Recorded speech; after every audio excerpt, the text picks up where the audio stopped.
Assalamualaikum warahmatullahi wabarakatuh. Perkenalkan, kami dari kelompok 3 ingin memaparkan materi tentang motivasi kerja. Sebelumnya, perkenalkan kelompok kami terlebih dahulu. Ada Diah Elvina Afrilia, Naufal Asy Syafiq, dan Sela Amanda Haq. Baiklah, masuk ke penjelasan pertama, yaitu mengenai pengertian motivasi kerja. Tentu saja sudah tidak asing bagi kita mengenal kata perusahaan ataupun organisasi.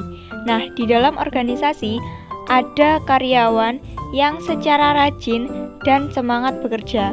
Namun, ada juga karyawan yang ogah-ogahan atau malas dalam melaksanakan tugas mereka. Perbedaan sikap karyawan tersebut dipengaruhi oleh motivasi kerja yang ada dalam diri karyawan. Nah, apa sih motivasi itu? Motivasi merupakan suatu kondisi psikologis yang merupakan hasil dari interaksi antara kebutuhan seseorang dan faktor-faktor luar yang mempengaruhi perilaku seorang untuk bertindak dan berusaha. Aspek utama yang berhubungan dengan motivasi adalah faktor kebutuhan. Pastinya, setiap orang akan berusaha memenuhi kekurangan kebutuhan mereka sehingga tercipta rangsangan untuk meningkatkan sesuatu dan berusaha keras untuk memenuhi keinginan tersebut. Motivasi sangat erat hubungannya dengan semangat kerja karyawan, karena motivasi memiliki hubungan yang positif dengan prestasi kerja karyawan tersebut. Nah, karyawan yang memiliki motivasi yang tinggi akan memungkinkan untuk bekerja dengan semangat dan bekerja lebih baik sehingga memiliki prestasi lebih tinggi dibandingkan karyawan yang memiliki motivasi kerja yang sangat rendah. Selanjutnya, kita akan masuk ke teori-teori motivasi. Yang pertama adalah teori X dan Y. Teori ini dikembangkan oleh MC Gregor. Menurut MC Gregor, manusia dapat dikategorikan dalam kelompok X dan Y yang memiliki karakteristik berbeda sehingga memerlukan cara motivasi yang berbeda juga. Manusia tipe X adalah manusia yang tidak menyukai pekerjaan dan sebisa mungkin menghindari pekerjaan, lebih memberikan respon terhadap ancaman dan hukuman, menghindari tanggung jawab, selalu ingin diarahkan dan mendapat jaminan keselamatan dan juga kenyamanan dalam pekerjaan mereka. Nah, sedangkan manusia tipe Y adalah manusia yang mampu menikmati pekerjaan, yang mampu mengendalikan diri dan mampu mengatur pekerjaan mereka, memiliki respon positif terhadap imbalan, bukan pada ancaman dan hukuman, menerima tanggung jawab, serta memiliki inisiatif dan kreativitas dalam bekerja. Dapat kita simpulkan bahwa manusia tipe X lebih membutuhkan motivasi daripada manusia tipe Y, karena manusia tipe X sendiri tidak menyukai pekerjaan dan cenderung menghindari tanggung jawab. Yang kedua adalah teori hierarki kebutuhan Maslow. Menurut Maslow, motivasi manusia dipengaruhi oleh kebutuhan mendesak yang harus mereka penuhi. Maslow mengemukakan bahwa kebutuhan manusia bersifat hierarkis atau bertingkat. Kebutuhan-kebutuhan tersebut antara lain yaitu 1. Kebutuhan fisiologis, yaitu kebutuhan manusia yang paling dasar untuk bertahan hidup, meliputi sandang, papan, pangan, dan juga kebutuhan biologis. Yang kedua adalah kebutuhan keamanan dan keselamatan, yaitu kebutuhan manusia dari rasa takut dan khawatir terhadap bahaya yang akan menimpanya. Yang ketiga adalah kebutuhan sosial, yaitu kebutuhan manusia untuk melakukan interaksi dengan orang lain, sebagai bagian dari makhluk sosial. Kebutuhan ini timbul karena manusia tidak dapat hidup sendiri dan berada dalam lingkungan sosial masyarakat. Selanjutnya adalah kebutuhan akan penghargaan, yaitu kebutuhan manusia akan penghargaan yang diberikan orang lain terhadap sesuatu yang berhubungan dengan dirinya, baik dengan pribadi maupun dengan kegiatan yang dilakukannya. Kebutuhan akan penghargaan ini misalnya berupa piagam atas ranking pertama di sekolah. Yang terakhir adalah kebutuhan aktualisasi diri, yaitu kebutuhan untuk bertindak sesuai kemampuan dan bakat yang dimiliki. Contoh dari kebutuhan ini misalnya adalah kelompok pecinta mobil, pencinta alam, dan sebagainya. Selain itu, menurut Maslow, hierarki kebutuhan ialah bahwa kebutuhan itu dipenuhi dengan memuaskan terlebih dahulu kebutuhan yang paling urgen.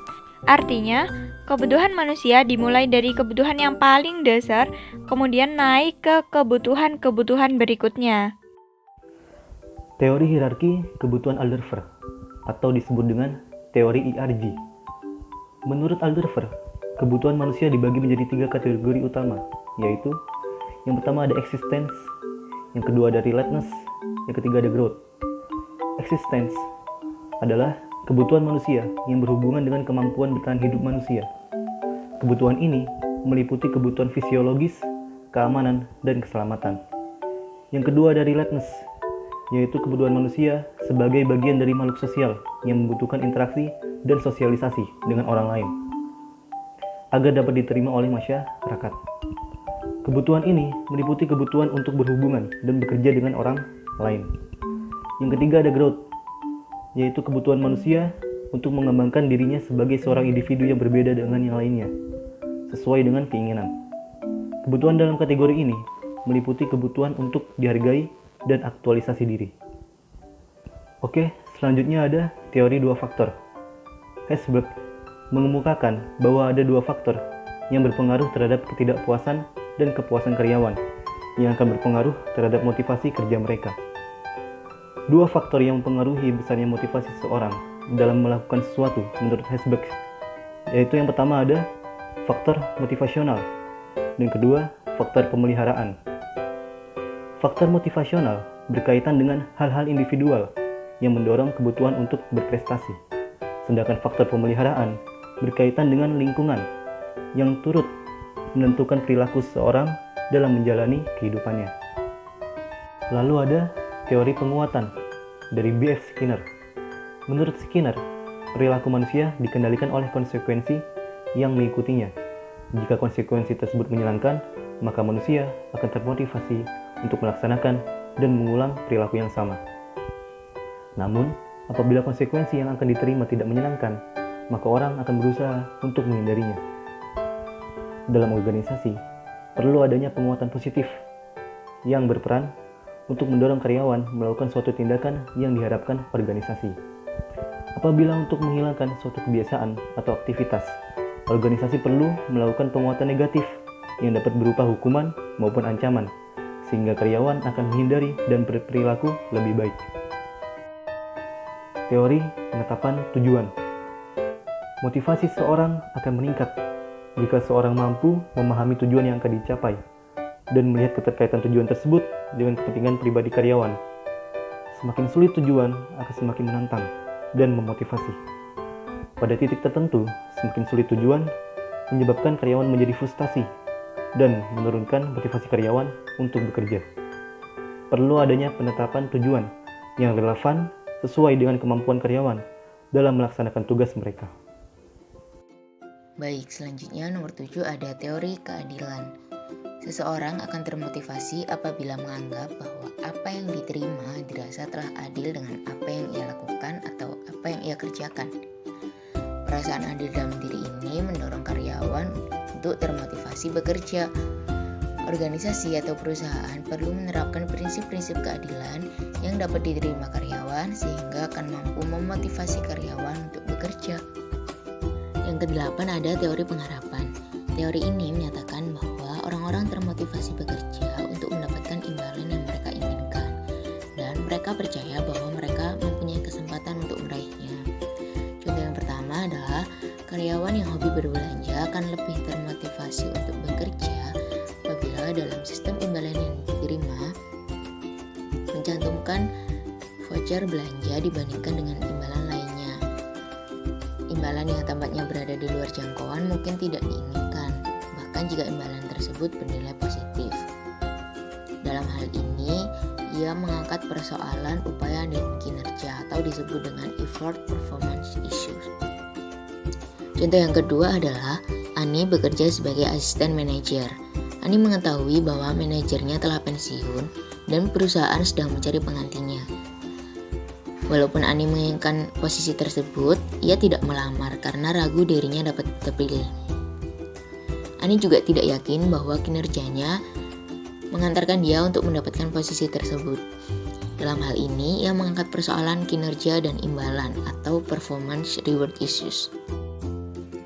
Contoh yang ketiga adalah perusahaan sedang mencari manajer produksi untuk giliran kerja atau shift pada malam hari.